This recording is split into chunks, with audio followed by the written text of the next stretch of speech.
Hello everyone and welcome to this episode of Dre in the Kitchen. My little child is probably behind me, so if you hear little Brooklyn barking, he knows Papa's in the kitchen. So what is on today's menu? So we're recording some wonderful things for Thanksgiving. Thanksgiving's right around the corner, and a staple for Christmas and pretty much for whenever we want it is Arroz con Gandules, and that is rice with pigeon peas. Now one of my favorite things, if you can find this in your local grocer, I'll just put it, these are the frozen Gandules.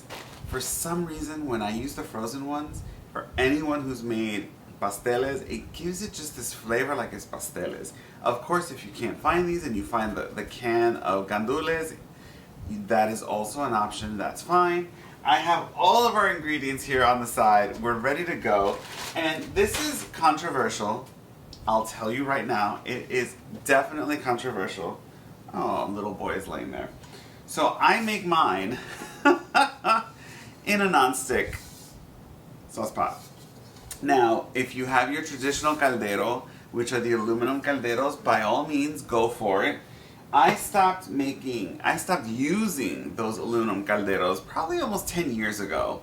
And it still comes out delicious, it still comes out. If that's your thing and you want to use it, by all means, just go and use it. I, on the other hand, I'm going to use my non-stick pot, and we're going to put it all together. So, let's get started. So now let's get this all together. We're going to start, of course, with extra virgin olive oil. That's just my preference. My sister debates me all the time. Why do you use extra virgin? Because we grew up not using extra virgin olive oil. This is probably about a quarter of a cup.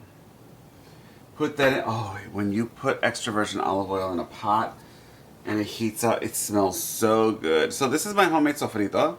If you want, I'll take a look at my channel. I have how I make my sofrito. Into the pan it goes.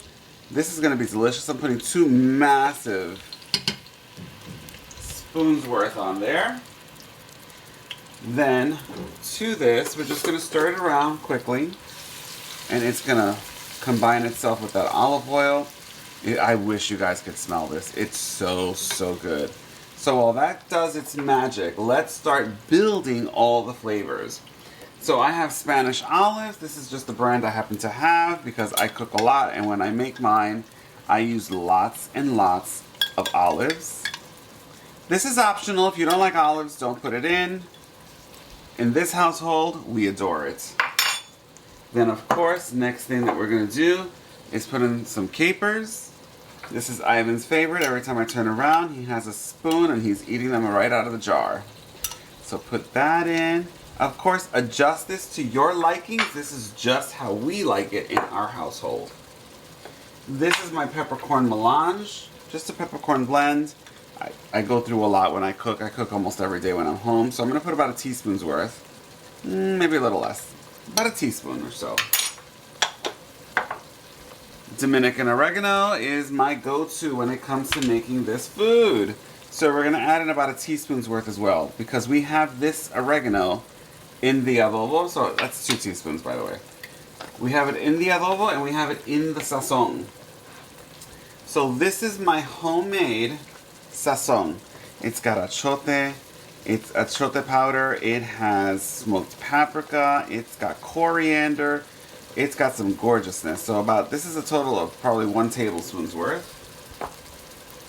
Homemade adobo. As you can see, it's not as light in color as the brand that starts with a G.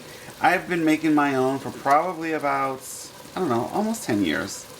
And a tablespoon's worth. You may think that it's a lot. It's really not. I don't add a lot of sodium into my adobo or sazon. So we may have to add in some salt before I add the rice. So stir to combine. Now we're blooming all of those spices. Let everything in there start working its magic. Oh my goodness, I wish you could smell this. I do have 1 can of tomato sauce. Yes, I have this brand, but I do use others. It really is just what I had at home. Take your little spatula. You want to get all that goodness out. And pretty much this is the brand my grandmother used growing up, which is probably why I'm so used to using it. But on certain things, I've made my own version.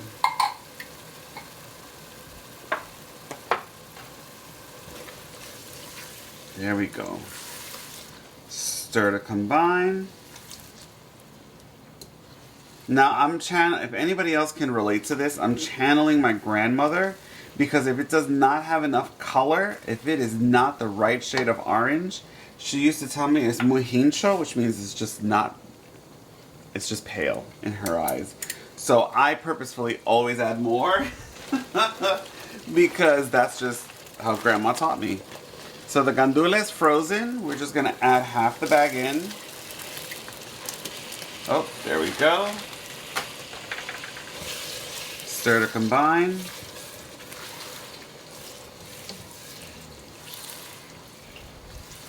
I don't know if y'all heard that, but that was Ivan going in the background.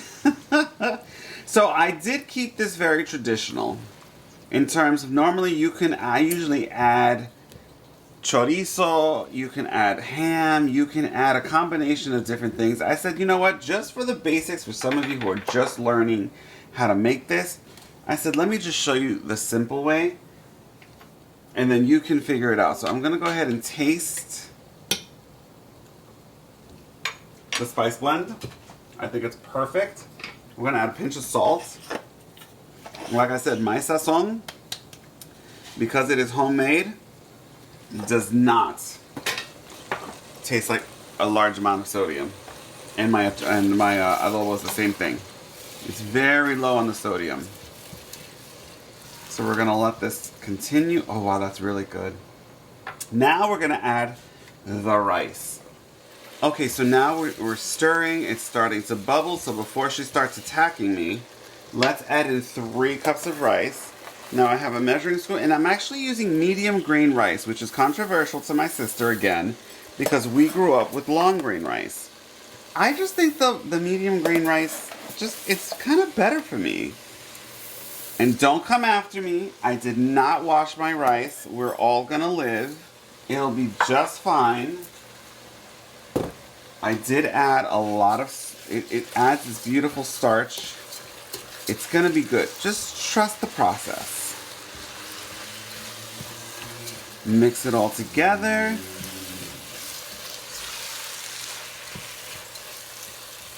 Wow, the smell is intoxicating. Let that toast for about a minute. Let me get some water. I have chicken stock on the side. There we go. Let that all come together. All right, now let's add the water. In this case, I'm adding low sodium chicken stock. Now, how much am I adding? I'll let you know once we finish.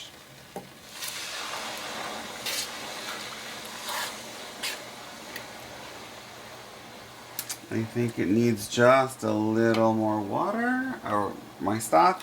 We'll just finish it up. So this was a quart. So I think I used some of it, so it was probably, I have to see. I'll write it down in the recipe, how much water I put in.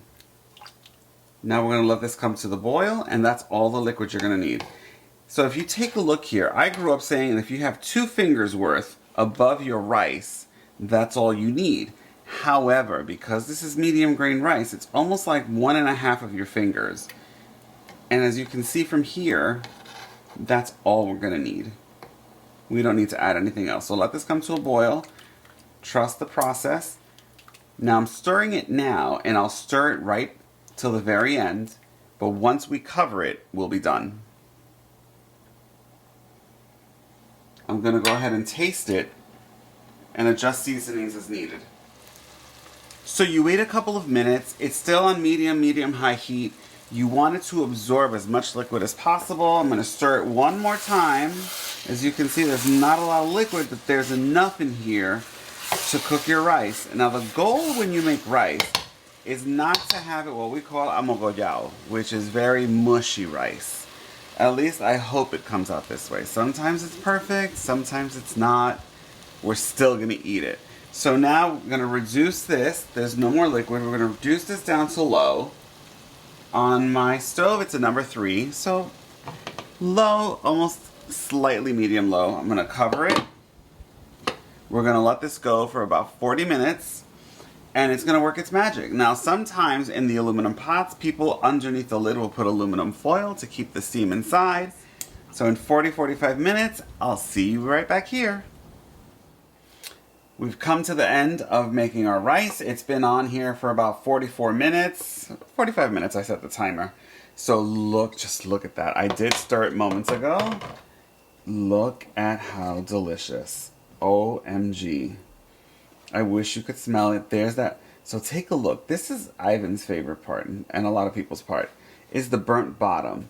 That's what you get when you use the aluminum calderas, but you can also achieve that here in a non-stick. So now that this is done, you can serve it on your favorite dish. I'll show some pictures, but that is a completed version of Arroz con Gandules, Dre's way. We've come to the end of our journey with this fabulous rice. So I went ahead and I put some in a bowl. So hold on, before I even take a spoon, take a look at how delicious that looks. It is fluffy, not mushy. And I have to try this. I really do. I've tried it before, obviously, because I want to taste it.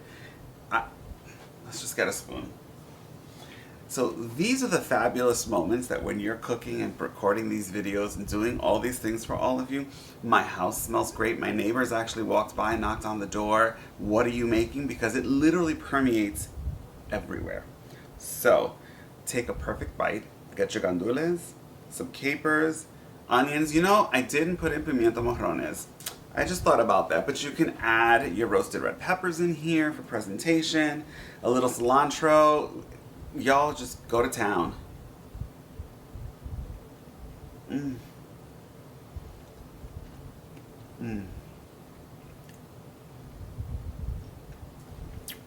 I think I channel my grandmother when I make this food, because literally, wow, it reminds me of Abuela, except she would have used long grain rice. I know my sister's gonna comment.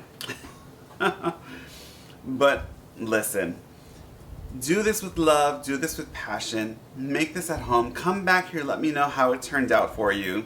But keep coming back to Dre in the Kitchen. I love you guys, thank you for watching, and I'll see you in the very next episode. Bye!